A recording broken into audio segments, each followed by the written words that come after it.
सियावर रामचंद्र की, पवन सुत हनुमान की, उमापति महादेव की, बोलो जी भाई सब संतन की, सनातन हिंदू धर्म की, छत्रपति शिवाजी महाराज की, धर्मवीर छत्रपति संभाजी महाराज की, भारत माता की, भारत माता की, भारत माता की, वंदे वंदे वंदे।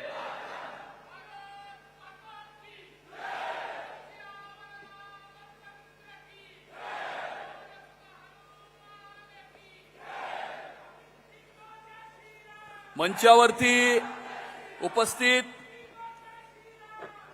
महाराष्ट्राचे भाग्यविधाते,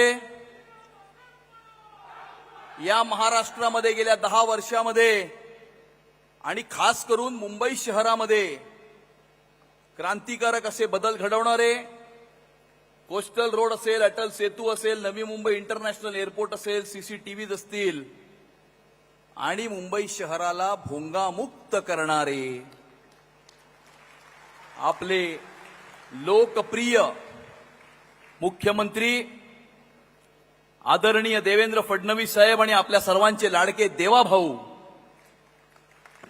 महाराष्ट्र भारतीय जनता पार्टीचे अध्यक्ष रवींद्र चव्हाण साहेब, केंद्रीय मंत्री पियुष गोयल साहेब, महाराष्ट्र विधानसभेचे अध्यक्ष राहुल नार्वेकर साहेब, कॅबिनेट मंत्री माझे मोठे भाऊ आशिष शेलार साहेब, कॅबिनेट मंत्री आणि मुंबई भारतीय जनता पार्टीचे माजी अध्यक्ष मंगलप्रभात लोढाजी, विधान परिषदेतील भारतीय जनता पार्टीचे गटनेते प्रवीण दरेकर साहेब, प्रसाद लाड साहेब, आमदार मिहिर कोटेचाजी, माजी खासदार मनोज कोटकजी, माजी खासदार गोपाळ शेट्टीजी, आमदार अतुल भातखळकरजी, आमदार रोगेश सागरजी, मुंबई भारतीय जनता पार्टीचे महामंत्री सुनील राणेजी, मुंबई भारतीय जनता पार्टीचे माजी अध्यक्ष भाई गिरकरजी, मधु चव्हाणजी, राज पुरोहितजी, प्रकाश मेहताजी, या ठिकाणी उपस्थित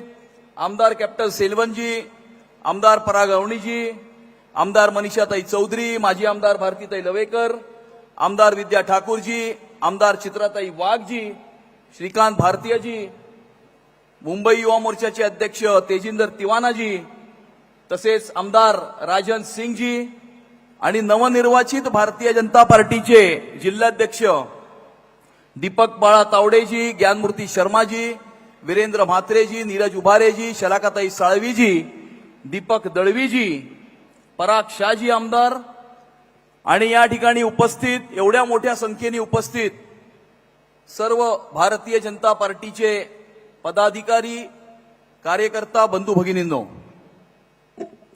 सर्वप्रथम तर मी पंतप्रधान नरेंद्र मोदीजी, या देशाचे कणखर गृहमंत्री अमित शहाजी, राष्ट्रीय अध्यक्ष जे.पी. नड्डाजी, आपले लोकप्रिय मुख्यमंत्री देवेंद्र फडणवीसजी, महाराष्ट्र भारतीय जनता पार्टीचे अध्यक्ष रवींद्र चव्हाणजी आणि तमाम भारतीय जनता पार्टीच्या सर्व कार्यकर्त्यांचे मी अत्यंत मनापासून आभार प्रकट करतो। आपण माझ्यावरती जो विश्वास दाखवलात आणि जी जबाबदारी माझ्यावरती दिलेली आहे त्यासाठी मी आभार प्रकट करतो आणि तसंच एवढ्या मोठ्या संख्येने जमलेल्या इथल्या तमाम भारतीय जनता पार्टीच्या कार्यकर्त्यांच्या समोर नतमस्तक होतो।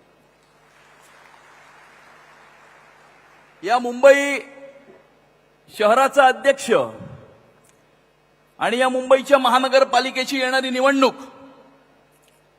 हे मुंबई शहर 1947 नंतर संयुक्त महाराष्ट्राची चळवळ बघितलेलं हे मुंबई शहर, 1980च्या दशकांमध्ये गिरणी कामगारांचा संप बघितलेलं हे मुंबई शहर आणि 1985च्या नंतर अंडरवर्ल्डनी या मुंबई शहराचा ताबा कसा घेतला याचाही अनुभव घेतलेलं हे मुंबई शहर आणि त्यानंतर 1992 साली बॉम्बस्फोट झाले आणि खऱ्या अर्थानं भारतीय जनता पार्टीच्या कार्यकर्त्यांनी या मुंबई शहराला जर काही दिलं असेल तर 1995 साली ज्या वेळेला शिवसेना भारतीय जनता पार्टीची सत्ता आली त्यावेळेला आदरणीय गोपीनाथजी मुंडे गृहमंत्री उपमुख्यमंत्री झाले आणि क्रिमिनलायझेशन ऑफ पॉलिटिक्सवर हवा घालून या मुंबई शहरातनं कायमचं अंडरवर्ल्ड संपवण्याचं काम हे गोपीनाथजी मुंडेंनी त्यावेळेला केलं.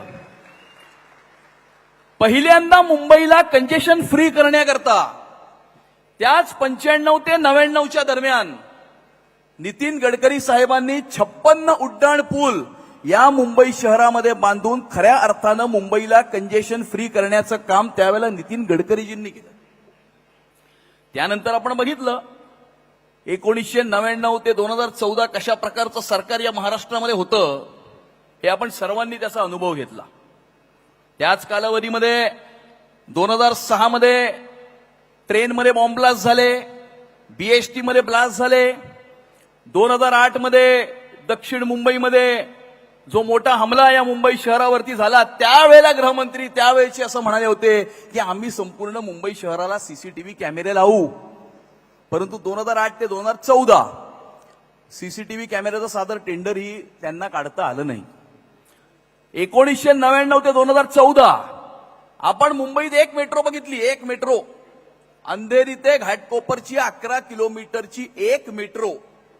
आणि अशा प्रकारचा काळ महाराष्ट्राने बघितल्यानंतर 2014 मध्ये महाराष्ट्राच्या क्षितिजावरती असा उगविला सूर्य नवा. महाराष्ट्राच्या क्षितिजावरती असा उगविला सूर्य नवा. आणि 2014च्या नंतर ज्या प्रकारे, ज्या गतीने, ज्या प्रामाणिकतेने महाराष्ट्रात तर अनेक जलयुक्त शिवार असेल, समृद्ध एक्सप्रेसवे असेल, परंतु या मुंबई शहरामध्ये कोस्टल रोडची पहिली संकल्पना कोणाची होती?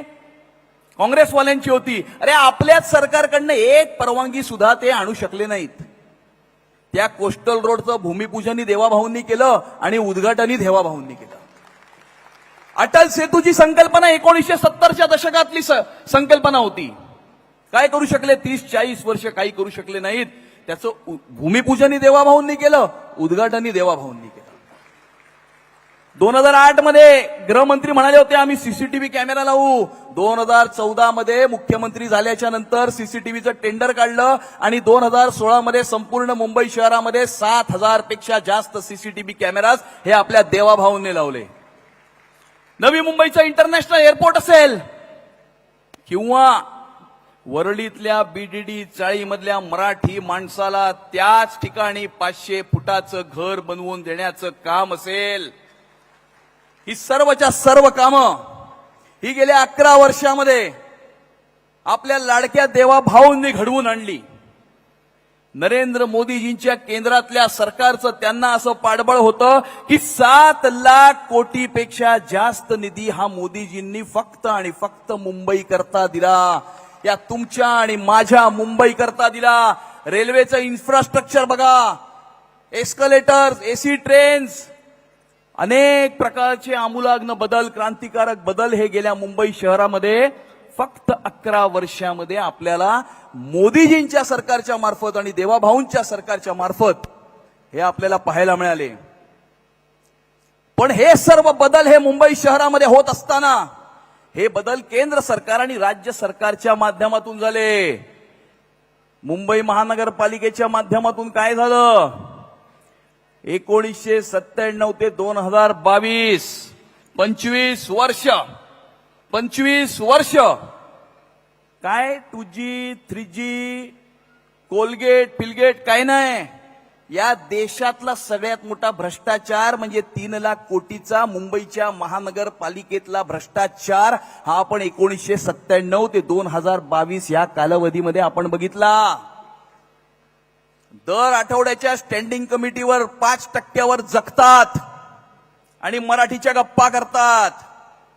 कोविडच्या काळामध्ये तर कळसच केला. यांनी थर्मोमीटर नाही सोडले, यांनी ऑक्सिमीटर नाही सोडले, यांनी पीपी किट नाही सोडल्या, यांनी बॉडी बॅग्सही सोडल्या नाहीत. कोविड केअर सेंटरची कहाणी तर वेगळीच आहे. आणि त्यामुळे मुंबईच्या महानगरपालिकेमध्ये आपण केलेलं 25 वर्षामध्ये काम काय? शोकेस करायला काहीच नाही. आमच्याकडे 1000 कामं आहेत देवाभाऊंनी केलेली जी आम्ही सांगू शकतो, छाती ठोकून सांगू शकतो. होय कोस्टल रोड आम्ही केला, होय अटल सेतू आम्ही केला, होय सीसीटीव्ही आम्ही लावले, होय बीडीडी चाळीतले मराठी माणसाचं घर आम्ही केलं, नवी मुंबईचं इंटरनॅशनल एअरपोर्ट आम्ही करतोय. 10 कामं आहेत. तुमच्याकडे काय आहे सांगायला? तुमच्याकडे सांगायला काय नाही. म्हणून गेली 25 वर्ष मुंबईच्या महानगरपालिकेची निवडणूक आली की ह्यांना मराठी माणूस आठवतो. यांना मराठीचा मुद्दा हा दर मुंबईच्या महानगरपालिकेच्या 6 महिन्याआधी आठवतो. आणि तेच डायलॉग, तेच मुद्दे. अरे मराठी भाषेला अभिजात भाषेचा दर्जा तर पंतप्रधान नरेंद्र मोदीजींनी मिळवून दिला. आणि बीडीडी चाळीतल्या मराठी माणसाला 500 फुटाचं घर तर आपल्या देवाभाऊने मिळवून दिलं. लाभले आमास भाग्य बोलतो मराठी, जाहलो खरेच धन्य ऐकतो मराठी, जात धर्म पंथ एक जाणतो मराठी, एवढ्या जगात माय मानतो मराठी, एवढ्या जगात माय मानतो मराठी. येथल्या नभा नभात गरजते मराठी, येथल्या कळी कळीत हासते मराठी, पाहुणे असंख्य पोसते मराठी. पर भाषा यह संपर्क का माध्यम होती है, संघर्ष का नहीं. या मराठी माणसाला बदनाम करण्याचं राजकारण करतायत, हे षडयंत्र रचताय. अरे मराठी माणसाचं हृदय समुद्रा इतकं अथांग आणि आभाळा इतकं विशाल आहे. या मुंबई शहरामध्ये या देशाच्या कानाकोपऱ्यातून जे कोणी येतात, या महाराष्ट्रात राहतात, या मुंबईत राहतात, मराठी भाषा बोलतात, ते सर्व मराठी आहेत असं आम्ही समजतो. आणि तुम्ही या मारामाऱ्या करून, कुट्या करून देशभरात नाही जगभरामध्ये मराठी माणसाचं नाव तुम्ही बदनाम करताय, आपलं संपलेलं राजकारण पुन्हा एकदा जिवंत करण्याकरता. परंतु मराठीचा मुखवटा पुढे करायचा, चेहरा पुढे करायचा आणि त्याच्या मागून एक वेगळंच राजकारण रचलं जात आहे, एक वेगळंच राजकारण रचलं जात आहे. आणि ते राजकारण आणि ते षडयंत्र हे मुंबई शहराचा रंग बदलण्याचं षडयंत्र आहे. आपण बघितलं की कुणाच्या प्रचार फेरीमध्ये पाकिस्तानचे झेंडे फडकले होते, कुणाच्या प्रचार फेरीमध्ये बॉम्ब स्फोटचे आरोपी प्रचार करत होते. जय भवानी जय शिवाजीच्या घोषणांना कुठल्या घोषणांनी रिप्लेस केलं होतं. आणि त्यामुळे या अशा प्रकारचं राजकारण, आपलं संपलेलं राजकारण पुन्हा जिवंत करण्याकरता या मुंबई शहरामध्ये काही लोक करत आहेत. आपल्या मतांच्या लांगुल चालनाकरता हे त्यांचं षडयंत्र रचलं जात आहे. आणि म्हणून ही लढाई, होय ही लढाई मुंबईच्या महानगरपालिकेमध्ये भ्रष्टाचार विरहित प्रशासन देण्याची लढाई आहे. ही लढाई मुंबईच्या विकासाची लढाई आहे, ही मुंबईच्या प्रगतीची लढाई आहे, ही मुंबईच्या उन्नतीची लढाई आहे. पण त्याचबरोबर ही लढाई ही मुंबई शहराला सुरक्षित ठेवण्याची ही लढाई आहे. आपण पाहतोय जगातल्या दुसऱ्या आंतरराष्ट्रीय पश्चिमी देशातल्या काही शहरांमध्ये कशा प्रकारची घुसखोरी चाललेली आहे. त्या शहरांचा रंग बदलतो आहे. त्यांना कळलंच नाही की त्यांच्या पायाखालून कधी वाळू सरकली हे त्यांना कळलंच नाही. आणि याचं प्रत्यय जर काही देशातल्या महापौरांची आडनावं आपण जर चेक केली किंवा तपासली तर तुम्हाला त्याचं उत्तर कळेल. त्या महापौरांची आडनावं काय आहेत ते बघा आणि त्याच्यातनं तुम्हाला कळेल की मुंबईच्या समोर, मुंबईच्या दरवाजावरती कुठली धोक्याची घंटा आहे, कुठलं षडयंत्र आहे, कुठलं राजकारण रचलं जात आहे. आणि हे राजकारण हे उभाटावाले करतायत मतांच्या लांगुल चालना करता. आणि जर त्यांच्या हातातून या मुंबईच्या महानगरपालिकेची सत्ता गेली तर काय होईल? वर्सोव्यात बघितलं आपण काय झालं. वर्सोवा पॅटर्न, एक नवीन वर्सोवा पॅटर्न ते संपूर्ण मुंबई शहरामध्ये लागू इच्छित करतायत. मालवणी पॅटर्न तर आपल्याला माहितीच आहे. आणि जर या शहराच्या नाळ्या जर यांच्या हातात गेल्या तर काय होईल? होईल हेच की मुंबईचा प्रत्येक रस्ता हा मोहम्मद अली रोड होईल. प्रत्येक मुंबईकराच्या दरवाजावर कुणीतरी बांगलादेशी शरीफुल इस्लाम येऊन उभा असेल, किंवा मुंबईच्या प्रत्येक वॉर्डात वर्सोयासारखा कोणीतरी हारून खान निवडून येईल, किंवा कदाचित कदाचित कदाचित कदाचित कोणीतरी खान उद्या मुंबईचा महापौर होईल.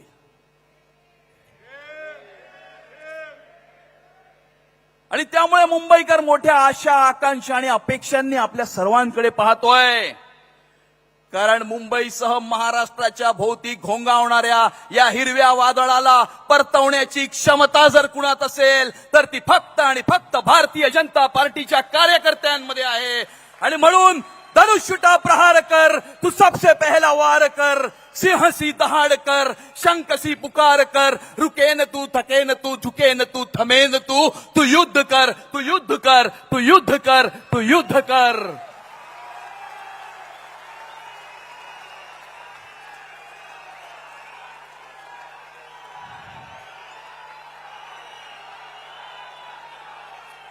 आणि म्हणून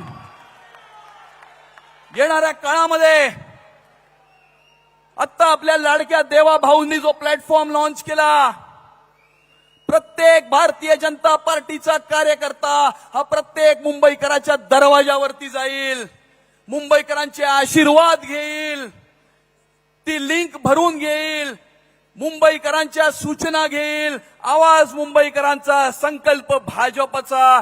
ही मोहीम पुढचे 2 महिने आपण सर्व मिळून राबवू आणि या सूचनांच्या आधारावरती भारतीय जनता पार्टीचा आणि आपल्या मुंबईकरांचा जाहीरनामा आपण तयार करू.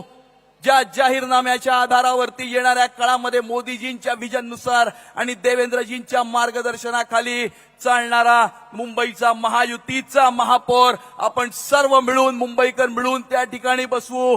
आणि म्हणून तुम्हाला सर्वांना मी एवढा संदेश देतो की विश्वास तेरी शक्ती है, संघर्ष तेरी भक्ती है, तेरा कर्म ही तेरी विजय है, तेरी विजय है, तेरी विजय है.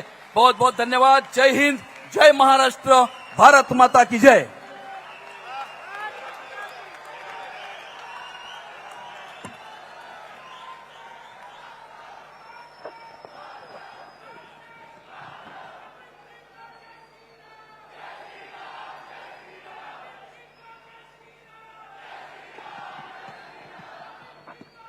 धन्यवाद अमितजी.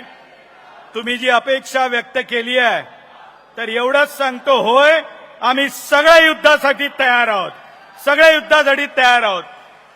यानंतर मी विनंती करेन आपल्या महाराष्ट्र